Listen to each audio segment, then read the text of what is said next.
He's a fat cat, a cool cat, nobody's cool cat, but look out, 'cause here comes Garfield.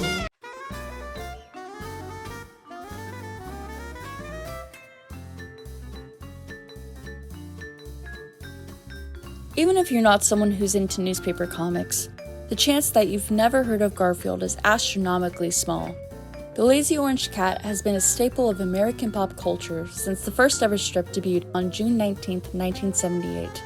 Since then, the comic strip continues to run to this very day, and has spawned everything from merchandise, to video games, to animated television adaptations, to live-action theatrical films. My life has been saved by the miracle of lasagna. But with such overwhelming popularity surrounding a daily strip about a sarcastic cat and his bumbling owner, the question arises: what led to this level of attention? What was it that Garfield did that dozens of other more obscure comic strips didn't? Well, before we dive into the matter of just why Garfield resonates with so many people, let's take a look back at how the strip began. People tend to, I think, lend human thoughts and feelings more to cats than they do dogs. Garfield was created by a man named Jim Davis. Back in the early 70s, Davis created a comic strip titled Norm Nat, which fell under the radar, only being published in the Pendleton Times for a few years. A newspaper syndicate editor offered some reason as to why they were interested in putting Norm Nat into syndication.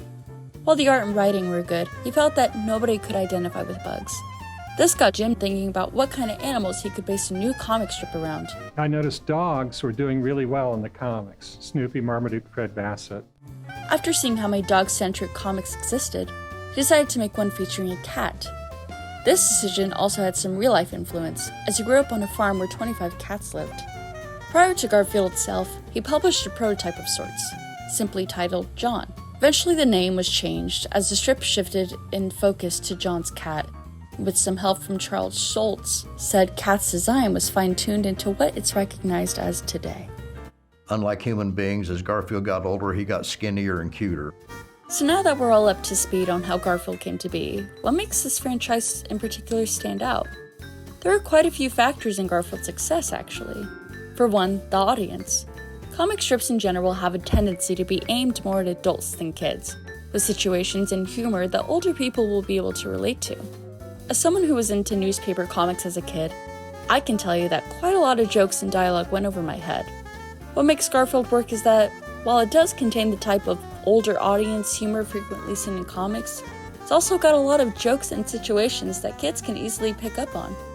This could almost make it fun to jog, especially if they could find a way to let you do it sitting down. There's no shortage of slapstick and silly expressions to draw in the youngest of crowds, while the dialogue contains enough cleverness for older readers to appreciate. Combine all that with the friendly art style and you've got a rare perfect amalgamation of elements that make for a comic strip that can truly be appreciated by just about anyone of any age. Society makes us feel guilty about overeating, oversleeping.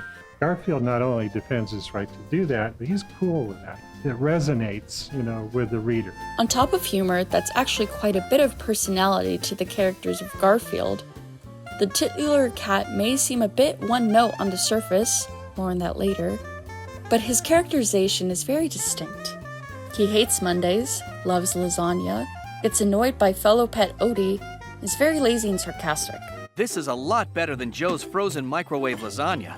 So is appendicitis. While fictional characters with similar cynical traits are not at all hard to come by, what makes Garfield stand out is his simplicity. Going into Garfield comic strips, readers can expect Garfield himself to act a certain way or engage in certain activities that are unique to him. While the cat does exhibit a lot of negative traits, it's never done in a way that makes him unpleasant or unlikable. Even if Garfield gets on his owner's nerves all the time, he still manages to be a fun character. Do you mind? I'm taking a bath here. Garfield! And speaking of his owner, Jon is also a character that's easy to get behind. It's no secret that life can go in unwanted directions more often than we want it to, and that's a fact that makes Jon all that more relatable. Sometimes all it takes is an extremely unlucky young man living with his cat and dog to become an iconic character. Remove bird from freezer at least 24 hours before cooking. Boop. Well, I'm sure that's just a minor technicality. As expected, with a franchise that has run along as long as Garfield has, there's been occasional criticism thrown its way. Ignoring the reception of spin-off media like the live-action films and CG animated television series, not everybody agrees with the aforementioned notion. The strip's emphasis on simplicity makes it endearing. A decent amount of people over the years have criticized its tendency to rely on the same basic character traits for laughs. Garfield's lazy, hates Mondays, he loves to eat, he's annoyed by Odie, he swats spiders with rolled up newspapers. The scale mocks him for being fat. You are 20 pounds overweight or 9 inches under tall. And he gets on Jon's nerves. But even if some people do think Garfield has run dry over the years, I personally think there's comfort to be found in the repetition. Garfield wouldn't be Garfield if his weight wasn't addressed, if he wasn't lazy, if he didn't love lasagna, if Jon wasn't a bumbling scatterbrain. You get the idea. Where have you been, Garfield? Here, have some dried fruit. Read my lips. We are in grave danger. Garfield is meant to provide simple, relatable entertainment in small doses. That's exactly what it does. Garfield may not be one of the most nuanced pieces of work the world has ever known, but he has entertained generations. There's a reason why the comic still continues to this day, why there's both a new animated series and film, starring Chris Pratt in the titular role, in the works, and why it spawns so many good-natured parodies.